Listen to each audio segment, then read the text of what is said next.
recuerdan ustedes que nos habíamos quedado, ¿cierto?, en la visita domiciliaria, ¿sí? ¿Sí lo recuerdan? Sí, profe. Bueno, entonces, verá, vamos a recapitular un poquito para que no nos perdamos. La semana, digamos, en la clase pasada empezamos a mirar lo que es el protocolo del diagnóstico de la intervención individual, donde se tiene en cuenta ese momento inicial de cuando las personas llegan, se tiene en cuenta precisamente la forma como estas personas llegan, si llegan derivadas de otra institución, si llegan particularmente, y entendíamos precisamente a partir de unos casos que de la forma como llegan las personas se deriva también su actitud en torno a la intervención y a la entrevista y a la recogida de datos que nosotros hagamos. La recolección de información, como se los había mencionado y se los ejemplifiqué, puede ser de forma directa o se puede dar a través de una revisión documental, de que podamos nosotros tener acceso a otro tipo de elementos que nos lleven o que den cuenta precisamente de la situación que estamos abordando. Pueden ser historias clínicas, historias sociofamiliares, reportes de la policía, reportes de los profesores, ¿sí? Todo eso nos va a servir precisamente para abordar. En nuestro caso, el primer momento se refiere a la primera entrevista, que es el contacto inicial que tenemos con las personas, es ese contacto que nos lleva a entender en primera medida qué es lo que está requiriendo la persona y por qué llega a donde nosotros estamos. Este es un espacio muy importante porque nos permite recabar información sobre lo que queremos averiguar, sobre lo que queremos indagar en torno a prestar apoyo a la persona y empezar a establecer una relación de apoyo. Aquí hablamos de lo que influye en estos primeros espacios de encuentro con las personas. Retomamos los objetivos de la primera entrevista, que es escuchar al usuario, establecer el entendimiento con base en la posterior interacción, conseguir indicios sobre otras fuentes de información. Entonces aquí podemos preguntar si en la entrevista nos han mencionado a nosotros es que el abuelo del niño o mi papá dijo o mi mamá dijo, consideramos la pertinencia, la importancia de esas otras fuentes y desde allí precisamente empezamos a indagar dónde podemos conseguir esas fuentes y entrevistarlas. Y comenzamos con el proceso de autoayuda. ¿Eso qué quiere decir? Que empezamos a identificar desde un primer momento cuáles son esos elementos, esas potencialidades, esas capacidades que tienen las personas y que puede que las personas no lo hayan explorado, que no lo hayan reconocido por muchísimas circunstancias, porque sus niveles de autoestima, de autoconcepto no lo permiten, porque las relaciones que han establecido en sus procesos de socialización han impedido que se reconozcan y que a partir del apoyo que nosotros les brindemos puedan ir explorando esas posibilidades que antes no veían y que gracias al apoyo seguramente los van a ver. Y nos habíamos quedado en la visita domiciliaria. Entonces, pensando un poco en el recorrido que nosotros hacemos, después de la primera entrevista, donde recogemos esos datos, donde empezamos a indagar sobre lo que está demandando la persona, entendemos precisamente que es necesario ir a realizar una visita. La mayoría de los casos lo amerita. La mayoría de los casos sugiere hacer una visita donde las personas habitualmente viven o si es el caso, si yo, por decir algo, me encuentro aquí con una persona que es habitante de calle, que es de otra ciudad y que aquí no tiene red familiar, es importante que si su red familiar está en otra parte, en otra ciudad, se pueda viabilizar, comisionar, eh, que en la otra ciudad se haga un acercamiento a la familia. Es importante precisamente tener en cuenta estrategias para entender la dinámica del grupo familiar, de las redes de apoyo de la persona con el ánimo de posibilitar y reconocer los ambientes que en un momento determinado puedan servir de soporte emocional, social, económico a la persona que requiere apoyo. Les decía entonces que la visita domiciliaria es uno de los pasos más importantes en el proceso de intervención. Es la ocasión para corroborar la información recogida en la primera entrevista. Por ejemplo, si la persona me dijo que en la casa solamente vive padre, madre e hijos, y cuando yo voy a la casa y me encuentro con otra situación, pues obviamente tengo elementos de juicio para entender que la persona está brindando una información que no es totalmente cierta, entonces debemos indagar por qué esa persona llegó a mentir, ¿sí? La principal ventaja de la visita domiciliaria es que la gente se encuentra en su propio medio. Visitar a la gente en donde están cotidianamente, donde todos los días habitan, permite entender muchas cosas, permite entender por un lado cómo se dan las relaciones, permite reconocer las condiciones de habitabilidad, permite reconocer el entorno y eso nos lleva precisamente a entender de alguna forma el por qué se pueden estar presentando algunas situaciones.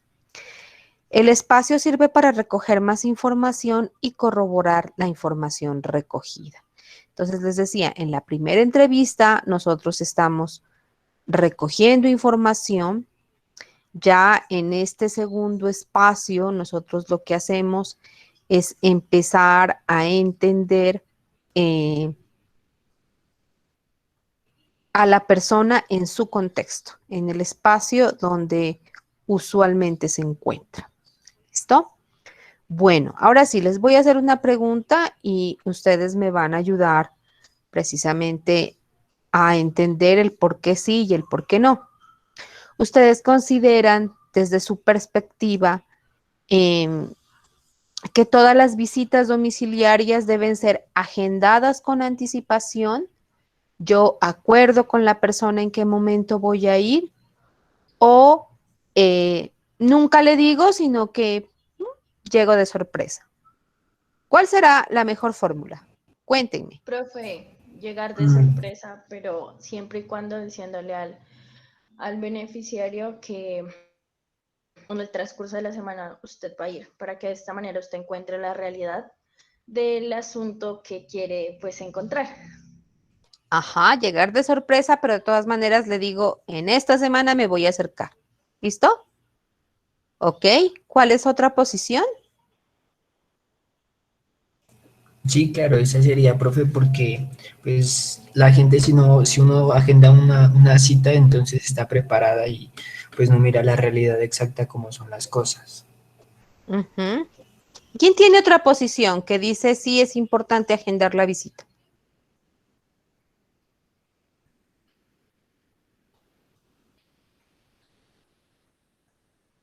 ¿Nadie?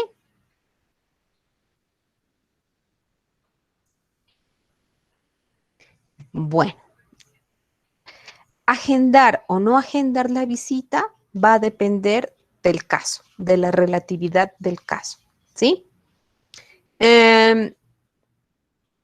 Y aquí, desde la experiencia, yo he acudido mucho a lo que ustedes mencionan, ¿sí?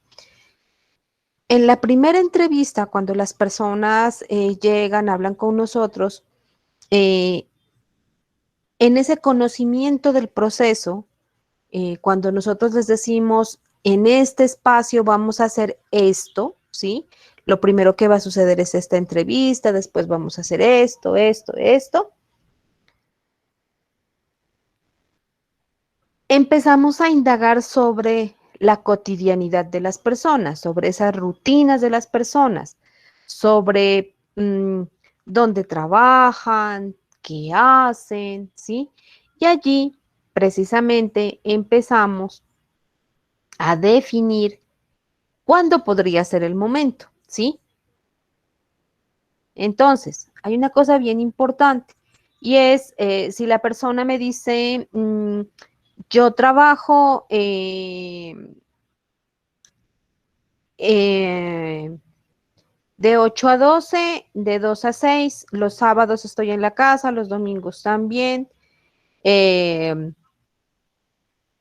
Y generalmente, pues nosotros nos reunimos con la familia al almuerzo o en la noche, al desayuno. Entonces, allí yo tengo que empezar a hacer unas preguntas como, más o menos, ¿a qué hora salen ustedes? Bueno, todo esto. ¿Listo? Y es un poco pensar en que yo puedo llegar a un punto de concertación con las personas y decirles, bueno, como ya tengo sus horarios, como ya tengo aquí definido cuándo usted está o no está en la casa, en las 2 semanas siguientes puedo ir en, en cualquiera de los horarios donde usted me ha dicho que está en la casa, ¿sí? Y yo creo que ustedes eso lo han visto hasta en las películas. En las películas dicen, ay, llegó la persona de servicios sociales, ¿sí? Que generalmente es un trabajador social, una trabajadora social. Y a veces la gente no está preparada para ello, ¿sí?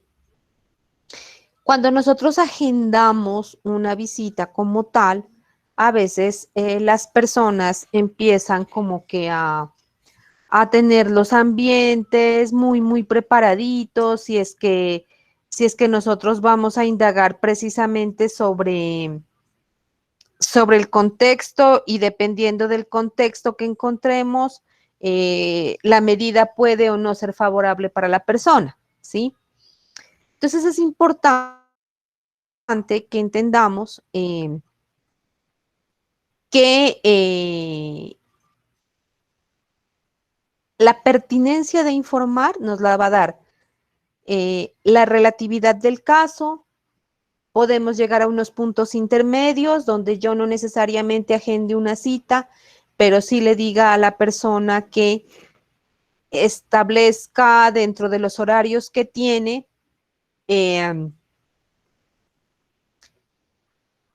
o dentro de los horarios que me ha dicho, puedo yo ir a hacer la visita, ¿sí? ¿Cuándo puede cambiar la situación? O sea, ¿cuándo se da ese tipo de dinámica? Cuando yo me doy cuenta que pueden haber cosas que están fallando dentro del contexto, dentro de la casa, ¿sí? Cuando yo necesito conocer la dinámica de la familia y cómo se da cotidianamente, sin que me preparen el escenario, ¿sí? Entonces, allí yo definitivamente lo hago de la forma en que sea lo más sorpresivo posible, ¿sí? Para que no me preparen tanto el escenario. ¿Cuándo no puede ser así? ¿Cuándo yo puedo concertar una visita? Cuando seguramente no identifico tantos riesgos, veo las cosas como que pueden fluir, ¿sí? Como que pueden fluir, como que se están dando en otro ambiente. Les coloco un ejemplo.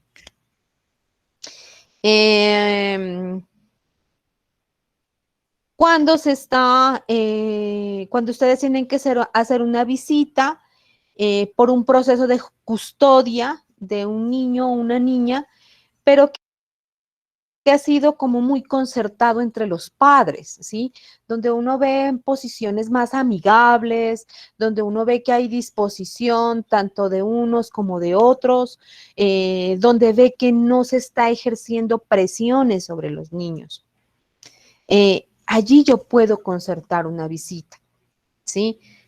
Puedo decirle a la mamá, al papá, o cuando se están regulando visitas y demás, puedo decirles a ellos, como usted me está diciendo que está los sábados en la mañana, yo me acerco el sábado en la mañana, ¿sí? No podemos hacer eso cuando hay evidencia de maltrato, de negligencia, ¿sí? Ahí es más conveniente que uno llegue sorpresivamente, ¿sí?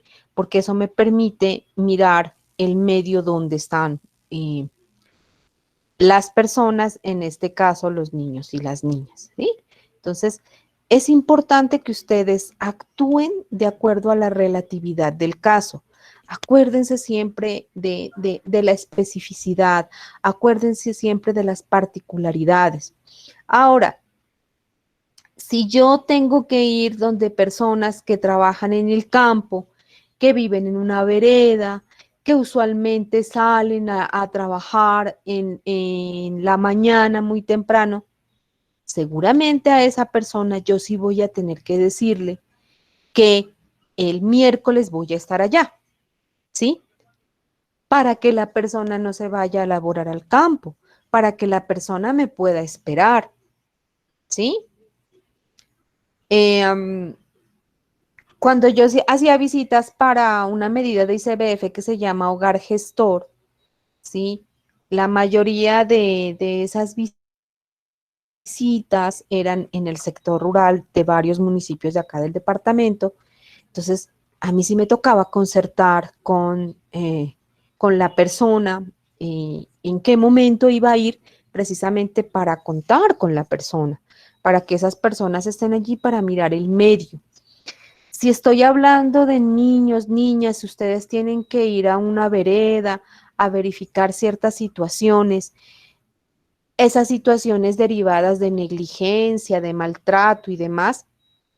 Acuérdense que es importante encender como el radar y mirar hacia dónde más podemos preguntar, ¿sí? Si yo recibo un caso de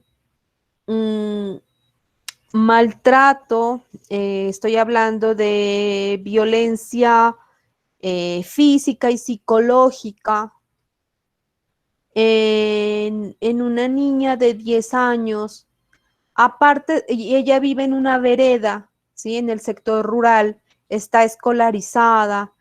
Aparte de ir donde la familia, de verificar en la casa, con la familia, con sus primos, con sus tías, ¿dónde creen que podría ir yo? Además, A la escuela, profe. eso, a la escuela, muy bien, ¿sí? Entonces, no pierdan de vista eso, no pierdan de vista el contexto, ¿sí? Entonces, es importante que ustedes digan, si yo voy a ir allá, si voy a ir al barrio, por ejemplo, también el niño está escolarizado, me voy a acercar al barrio, a la escuela. Si voy a la vereda, voy a aprovechar, paso por donde la casa de la señora y me voy a la escuela a preguntar cómo está la niña acá, qué es lo que ha visto el profe o la profe, ¿sí? Entonces es importante que ustedes vayan como tejiendo ese mapa de qué debo hacer y cómo lo tengo que hacer. Bueno, otro aspecto importante, la mirada, la percepción, aquí debe estar como muy fuerte en la visita domiciliaria, la percepción de lo que ustedes van a ver dentro de la casa tiene que ser muy fina, ¿no? Afinar mucho como nuestros sentidos frente a lo que nos encontramos. Ahora sí, les voy a colocar un ejemplo para que ustedes lleguen a entender el por qué es importante esto. Listo. Tenemos a una niña, a una nenita y creo que ese ejemplo yo se los colocaba cuando hablábamos de Sigmund Freud, ¿sí? Tenemos a una nena de 4 añitos que empieza a demostrar con sus actitudes, exploración de sus genitales, de obtener placer y demás, ¿sí? Pequeñita, tiene dificultades con el lenguaje y demás. Cuando se hace el examen por parte de medicina legal, se encuentra que no fue un abuso, ¿sí? Que hubo otras consideraciones para que la niña haya aprendido del medio en el que se encuentra este tipo de prácticas o conductas. Cuando ustedes llegan a la casa de la niña, encuentran que es un apartamento muy pequeño, que es una parte estudio, por decirlo algo, tiene una habitación, la sala comedor, la cocina, un baño, y en la habitación allí duermen los papás y duerme también la niña, todavía en una cama cuna muy cerquita a donde está la cama de los papás. La niña ha demostrado que tiene estas conductas ligadas, por decirlo de alguna forma, a prácticas sexuales. Si ustedes van a la casa y ven esto, ¿qué puede haber sucedido con esta niña? Descartamos que fue un abuso sexual. ¿Qué puede haber sucedido? Que la niña pues se dio cuenta de los papás, o sea, miró a los papás teniendo relaciones sexuales, ¿no? Ajá. Exposición, ¿sí? Por exposición. No es que fue abusada, sino que lo aprendió por exposición, porque lo miró, ¿sí? Entonces, ¿se dan cuenta cómo yo puedo corroborar ciertas cosas con la visita? Eso es lo importante de la visita. Ahora, les voy a colocar otro ejemplo que surgió un poco también de una experiencia, ¿sí? Precisamente haciendo una visita domiciliaria. Era un niño, me acuerdo que era un niño, un varoncito, de aproximadamente 2 añitos de edad. El niño vivía solo con su madre.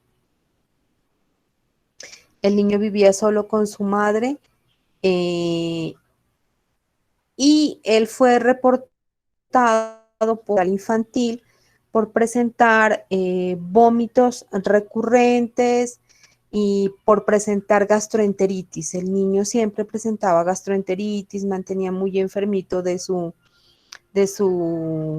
aparato digestivo, digamos, siempre estaba malito. La mamá asumía una actitud bastante hostil cuando hablábamos con ella. Al realizar la visita domiciliaria, la visita fue un poco de sorpresa, ¿sí? La visita fue un poco de sorpresa. Recuerdo que cuando yo llegué a la casa, la señora se negaba a dejarme entrar, ¿sí?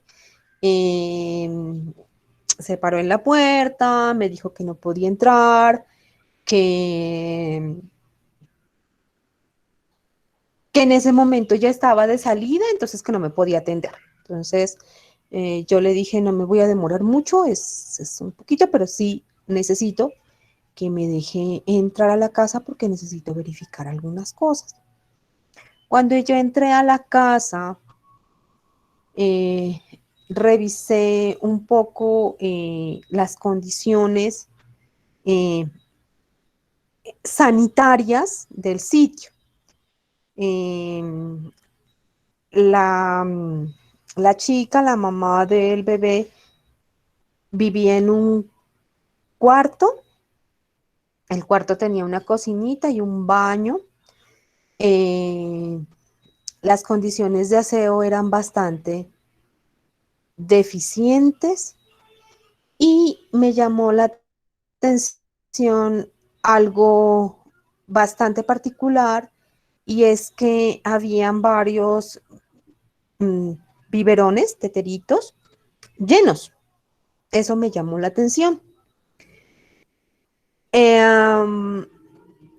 Y empecé, le pedí permiso a ella y empecé a abrir cada uno de los teteros. Y empecé a olerlos. Y más de uno olía a que estaba descompuesto, a que estaba dañado.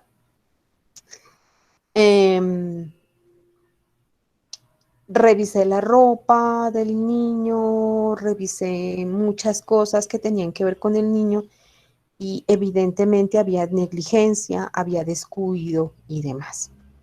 ¿Sí? Eso hizo la visita domiciliaria junto con la primera entrevista, junto con el soporte de evaluación emocional que hace la psicóloga de la madre del niño, hizo que desde la Defensoría de Familia se tomara la decisión de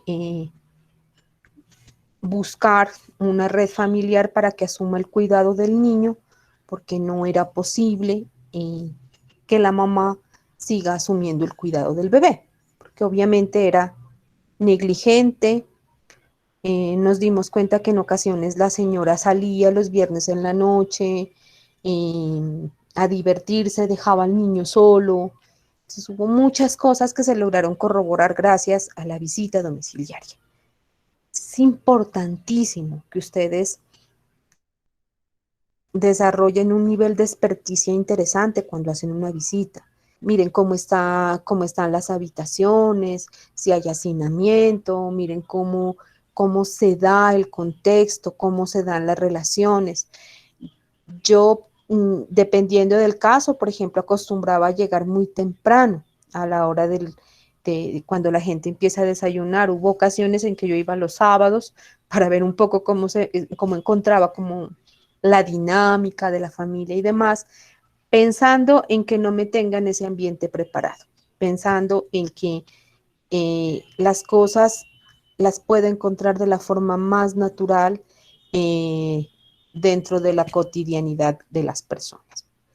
¿Queda entendido lo de la visita domiciliaria? ¿Por qué es relevante? ¿Por qué es importante? ¿Tienen preguntas en este sentido? Profe, sí. Ajá, dime. De pronto, pues como trabajadores sociales nos respaldan alguna orden para poder entrar a un domicilio, porque pues me han dicho que eso es complicado. Si van de parte de... Verá, muy buena pregunta. La primera, hay ocasiones en que si ustedes ven el ambiente muy hostil, tienen que acompañarse de policía de infancia y adolescencia. ¿Sí? Esa es una condición, pero cuando ustedes ven el ambiente complejo, hostil, ¿sí? Si van de parte del Estado, pues uno solicita respetuosamente que lo hagan seguir, ¿sí? Pero hay que hacerle entender a la gente que es importante hacerlo, ¿sí? En este caso que yo les comento, la señora se estaba poniendo un poco grosera y demás, pero igual yo le hice entender que era importante hacerlo, ¿sí? Hay ocasiones en que no es tan fácil, y la pregunta es muy buena, hay ocasiones en las que no es tan fácil, y si ustedes ven la pertinencia de hacerlo, pues obviamente tienen que pedir el apoyo de policía de infancia. ¿Sí? Solo cuando lo vean pertinente. No es que para todas las visitas voy a ir con un policía al lado. No es necesario. Cuando el contexto es complejo, cuando la situación es compleja, hay que ir con policía de infancia. ¿Sí? Siempre y cuando pues ustedes trabajen para una institución del Estado, ¿no? O sea, ICBF, comisarías, juzgados y demás. Si voy de parte de una fundación, pues obviamente no voy con una función más, digamos, que va a tomar medidas restrictivas y demás. Si yo voy desde una fundación, desde otro tipo de organización, generalmente voy para brindar apoyo, ¿sí? Un subsidio, la entrega de un mercado, ese tipo de cosas. Entonces, la actitud de la persona que me recibe también va a ser diferente. Entonces, seguramente es, venga, siga, siéntese, tómese un cafecito. Va a ser diferente cuando ustedes van bajo otro objetivo. ¿Me hice entender?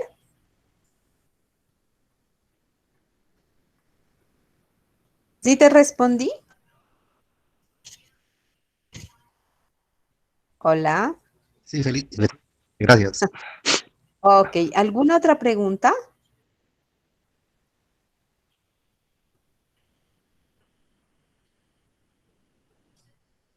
¿Ninguna? Listo. Bueno.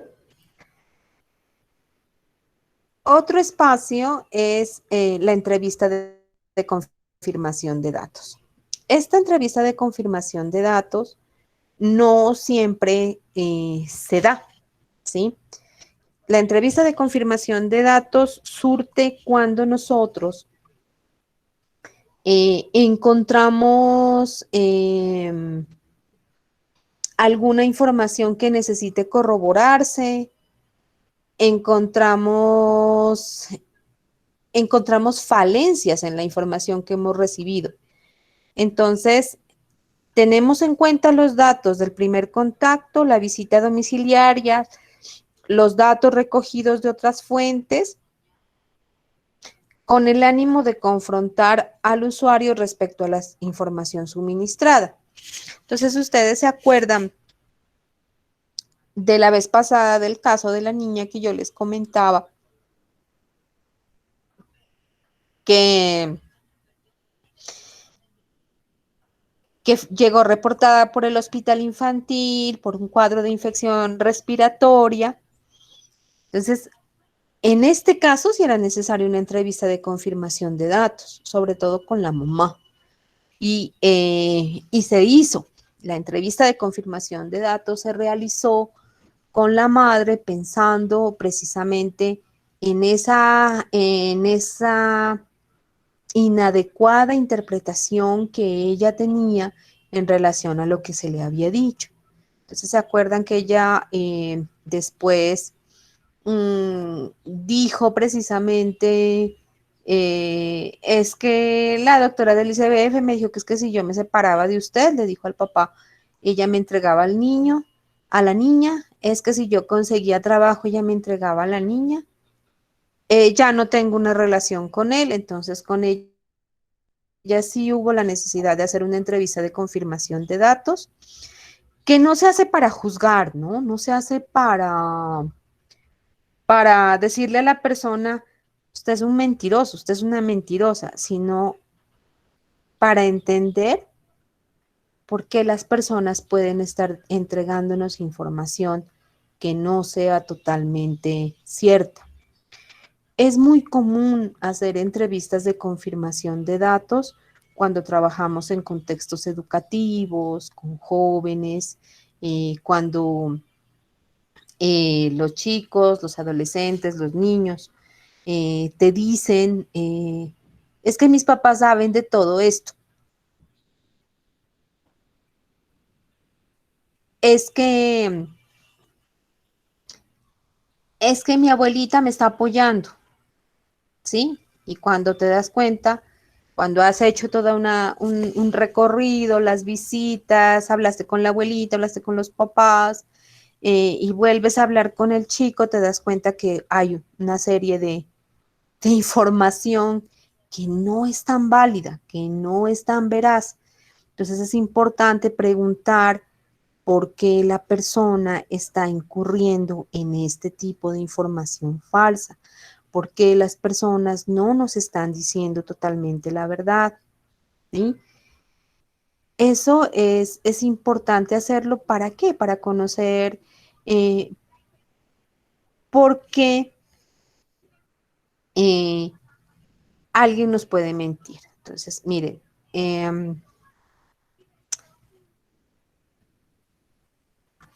Hay ocasiones, por ejemplo, que yo me acuerdo que me encontré con varios casos en la atención en que habían chicos que perdían una materia, por decir algo, estando en el bachillerato, en la secundaria, perdían una materia y lo que hacían era ir al CAI más cercano y decir, vengo acá para que me cuiden porque es que mi papá y mi mamá me golpean, ellos me maltratan. Entonces estos niños, la policía hacía la respectiva remisión a hogar de emergencia, ¿sí? Imagínense todo este desgaste institucional porque obviamente el corroborar la información movilizaba personal, movilizaba recursos y demás. Cuando nos dábamos cuenta, cuando ya se llamaba a los papás, cuando se corroboraba la información, los papás decían, no, la verdad, nosotros, o sea, nosotros sí le llamamos la atención, nosotros sí hacemos esto, pero golpearlo, no, nunca ha sucedido. De hecho, nos encontrábamos con casos donde los papás a veces llegaban llorando, decían, nosotros estuvimos bastante preocupados, imagínense. O, una niña, un niño de 11, 12 años de edad que no llega a la casa, pues se pueden dimensionar ustedes la angustia que puede generar esto. Entonces, cuando ya hablábamos con los papás y llegábamos otra vez a corroborar la información con el chico, con la chica, y era, lo que pasa es que yo perdí una materia, perdí 2 materias, perdí el año, ¿sí? Y no quería llegar a la casa. No quería llegar a la casa porque mis papás me iban a regañar. No habían antecedentes de maltrato, no habían ningún tipo de antecedentes, sino que estos niños lo que hacían era mentir precisamente para, como una forma de manejar la situación, obviamente errónea, y evitar el supuesto castigo. Entonces, era muy común, yo me acuerdo que a mí me tocó atender como 4 o 5 casos bajo estas mismas características, como les digo, un desgaste institucional grandísimo, porque las personas que se encargaban de atender este caso seguramente pudieron haber atendido otro caso. Entonces, eh, la entrevista de confirmación de datos suponía verificar la información que inicialmente se había dado y verificar, y después de haber hecho visitas, después de haber hecho una corroboración con otras fuentes. ¿Listo? ¿Está entendida la entrevista de confirmación de datos? ¿Tienen preguntas?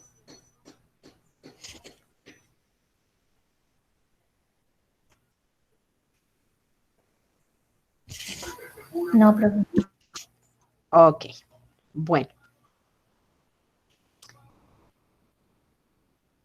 Otro elemento importante dentro de lo que es nuestro diagnóstico es la valoración técnica o diagnóstico profesional. Entonces, aquí viene toda la importancia de entender las emociones, ¿sí? Aquí viene toda la importancia de entender por qué una persona está en un contexto determinado y por qué hicimos ese recorrido por las teorías de la personalidad, por las teorías del aprendizaje, por qué es importante entender que una persona se encuentre atravesando determinada edad, ¿sí? Porque el ciclo vital, las condiciones, nos van a llevar a entender, a tener una mirada profesional de lo que está sucediendo. Porque es importante hablar de afrontamiento, ¿sí? Porque eso nos va a llevar a entender qué tipo de respuestas le está dando la persona a la problemática que en ese momento está enfrentando. El diagnóstico es la valoración profesional que nosotros hacemos de un caso particular, ¿sí?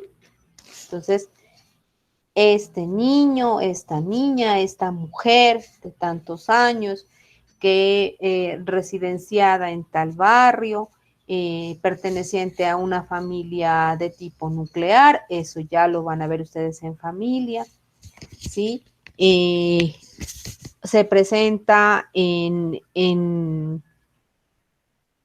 la fundación, se presenta en el juzgado, se presenta en la comisaría de familia, mencionando que requiere apoyo para solicitar regulación de visitas con el padre.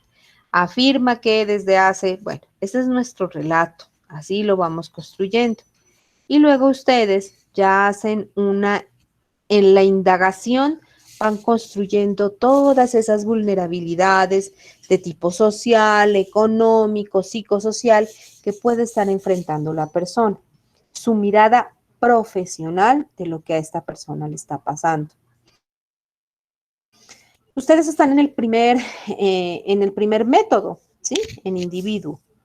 Obviamente les falta camino por recorrer y cuando ya hayan recorrido todo este camino, van a tener la posibilidad de hacer un diagnóstico más completo donde recojan lo que han visto en psicología, lo que han visto en ley de infancia, lo que han visto en otros espacios académicos para dar una mirada desde trabajo social de qué es lo que le está pasando a esta persona, de qué es lo que le está pasando a esta familia, ¿sí?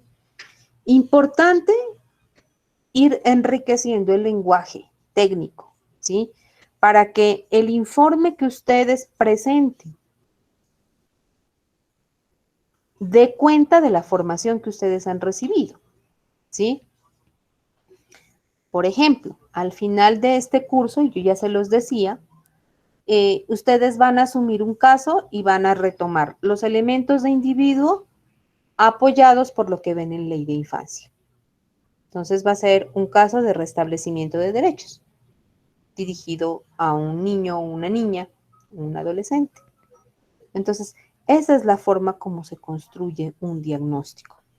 Cuando ustedes construyen el diagnóstico, determinan lo que va a ser la intervención social.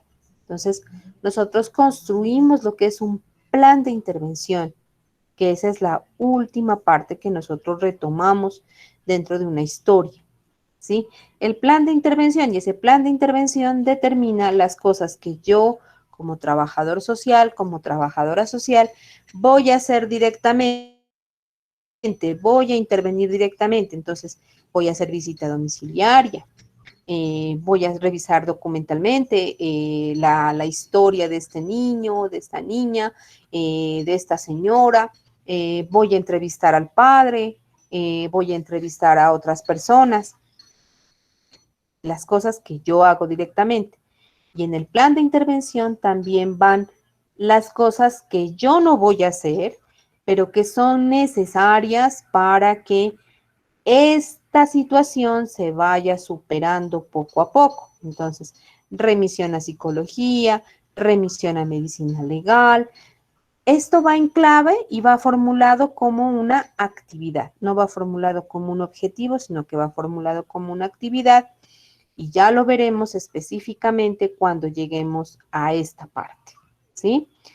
Entonces, el diagnóstico nos dice que de un lado hace una explicación detallada de la situación social de la persona y se establece la valoración profesional, que es lo que yo les decía ahorita, y se hace el pronóstico.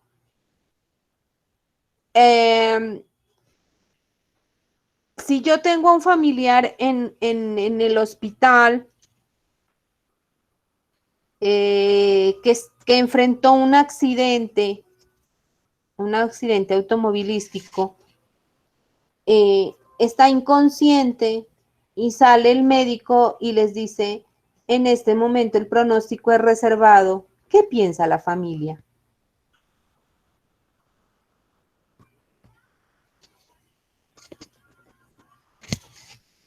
Si mi familiar sufrió un accidente y el médico les dice el pronóstico es reservado, que usted lo primero que hacen es ir a la casa, inflar globos y llamar a los amigos porque es que ya va a regresar. ¿O qué le está pasando a esta persona?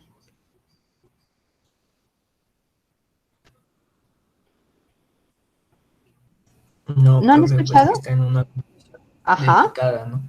eso, que está en una condición delicada. Por el contrario, ustedes van con su familiar, está enfermo, y el médico les dice, el pronóstico de su primo es bueno, ha evolucionado de forma favorable a las terapias, ha evolucionado de forma favorable a los medicamentos, ¿sí?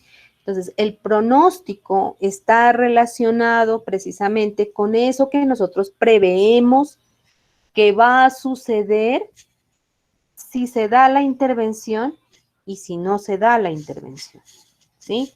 Entonces, si yo envío a estas personas a rehabilitación,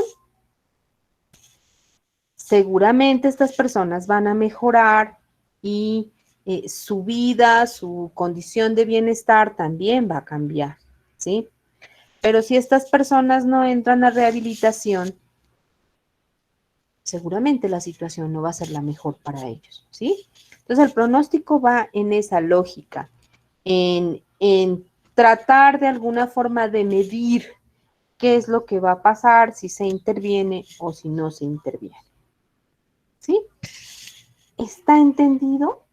Se dan cuenta que por eso cuando se empieza a estructurar la intervención social de casos, cuando se empieza a estructurar el casework desde la mirada de Mary Richmond, ella se basaba en la medicina, ¿sí? Y aquí cuando nosotros empezamos a recibir un caso, empezamos a entender que las personas llegan por un problema, que las personas llegan por algo que están solicitando, como cuando vamos al médico.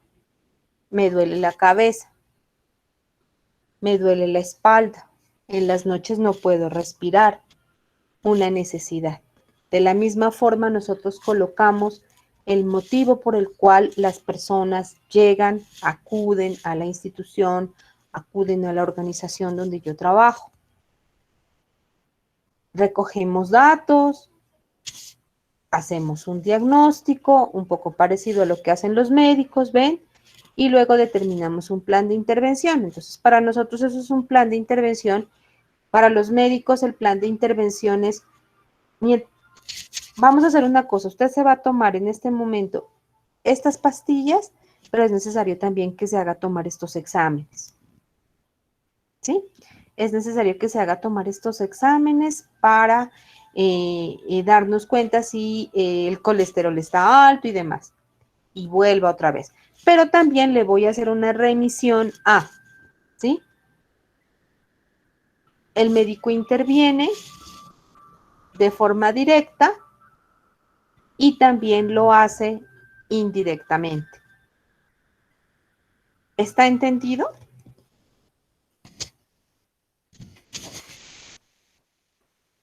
Sí, pero Listo. Bueno. Sentimos que vamos avanzando, que nos vamos preparando para entender los casos, para poder recabar información sobre las personas. ¿Dónde ven ustedes mayores dificultades o creen que tendríamos mayores limitantes?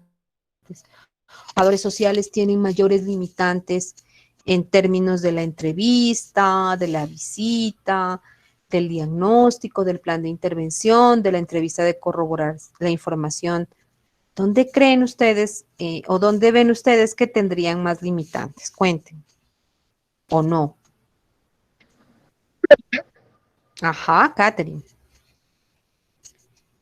profe, yo creo que en general en todos los trabajadores sociales, incluso nosotros que lo estamos estudiando, a veces es como, bueno, que es algo que uno lo debe ir fortaleciendo, ¿no? Pero yo creo que dentro de incluso de las personas que ya están en la profesión se dan mucho los prejuicios. Aún no sé O sea, yo creo que eso es lo más complicado. Tanto el proceso no, sino que educarnos como un poco más en el sentido personal y humano, ¿no? A veces, supongamos el taller que usted nos hacía hacer de lo de resiliencia, a uno le va haciendo como que caer en cuenta. Yo creo que eso es como lo más complicado, uno salir de esos estereotipos, prejuicios que le permitan hacer de alguna manera el proceso más llevadero, porque incluso, supongamos, si uno ve a una persona, bueno, que trabaja en, bueno, en la recolección de basura, uno lo ve como con estereotipos, o sea, va a ser imposible uno llevar de buena manera una intervención. Entonces voy a ese punto, que yo creo que ahí se vuelve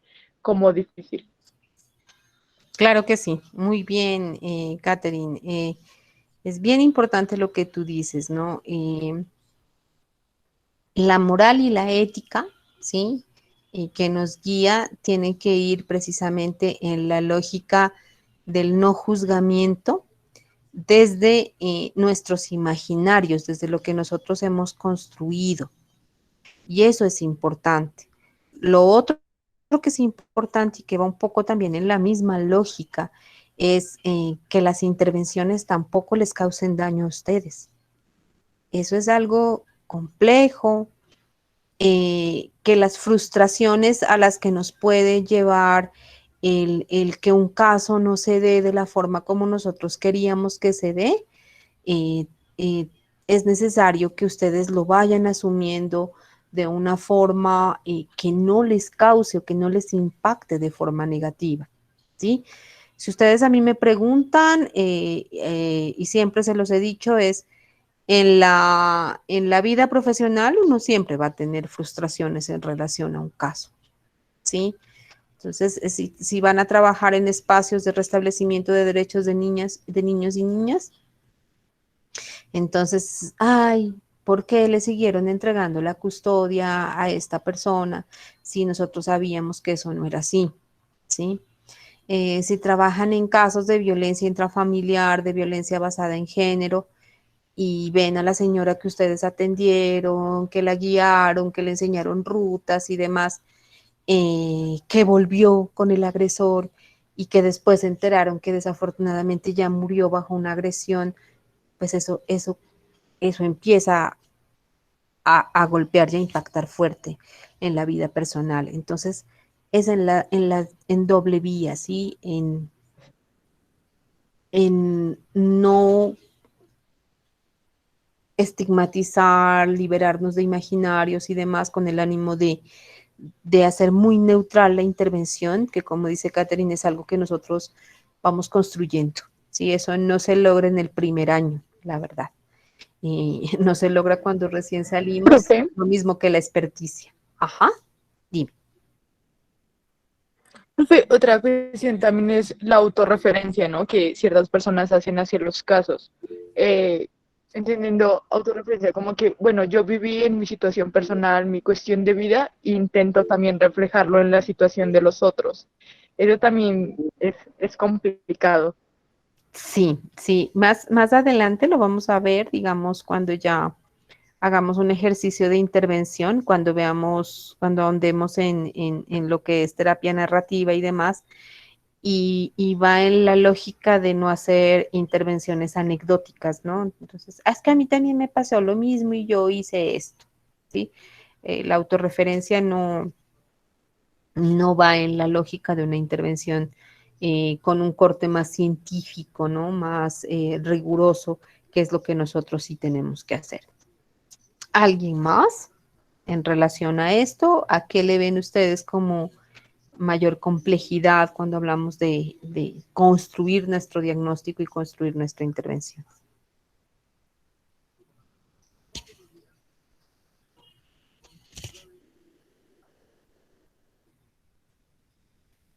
¿No? Bueno, entonces vamos a hacer lo siguiente. ¿Pudieron mirar el caso que yo les dejé en la plataforma? Yo recuerdo. ¿El caso de Carlos? ¿Sí lo vieron?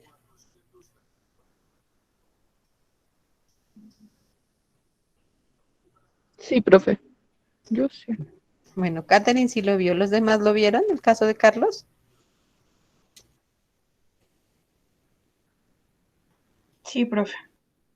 Bueno, necesito que vayamos haciendo un ejercicio interesante con el caso de Carlos. Y es que ustedes se imaginen interviniendo en el caso de Carlos. ¿Sí? Se imaginen interviniendo en el caso de Carlos y cuando lo hagan, vayan sacando algunos de estos elementos que son interesantes para el diagnóstico, para el protocolo, ¿sí? Vamos a ir haciendo la reflexión. Hasta el momento no vamos a entregar nada porque para cuando ustedes, yo les voy a colocar otro casito con otros elementos para que analicemos los elementos que debe tener en cuenta nuestro ejercicio de diagnóstico, ¿sí? Entonces, quiero que vayamos revisando el caso de Carlos, lo van a hacer mañana, y quiero que imaginen, ¿sí? Que ustedes van a hacer una visita donde Carlos y que me digan qué observarían en la casa de Carlos, con quién hablarían de su contexto, de su vecindario, con quién hablarían en la escuela. Si vamos a necesitar documentos, ¿qué documentos revisaríamos? ¿Sí? Esto que ustedes tienen aquí es un diagnóstico. Esto que ustedes tienen aquí es una visión desde un trabajador social que atendió el caso. Y si ustedes lo ven, van a entender allí que está asumiendo la visión desde teorías del desarrollo y demás, ¿sí? Entonces, quiero que vayan reflexionando sobre eso. Acuérdense, imagínense que ustedes van a hacer la visita domiciliaria. ¿Qué mirarían en la casa? ¿Con quién hablarían? ¿Con quién hablarían de su contexto escolar, de su contexto en el barrio? ¿Sí? Es necesario preguntar más cosas a los papás, a los profes. Reflexionen acerca de eso y quiero que lo tengan listo para el martes y hacemos un ejercicio en ese sentido. ¿Entendido?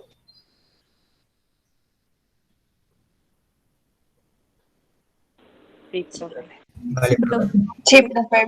Listo. Entonces lo vamos a tener listo para el martes y el martes lo dialogamos. Lo vamos hablando ya para entrar a lo que es el diagnóstico como tal. ¿Listo, chicos, chicas? Entonces, a través de Elizabeth, yo les hago saber si ya están las notas mañana en la tarde o si están mañana en la mañana, yo le comunico a Elizabeth para que les informe a ustedes, para que las puedan revisar. Voy a tratar de colocarlas todas en la plataforma. De lo contrario, yo voy a estar atenta al WhatsApp si tienen alguna duda. ¿Entendido, chicos? ¿Chicas? Sí, bueno, Listo. Bueno, pues cuídense mucho, revisen el caso, por favor, hagan el ejercicio.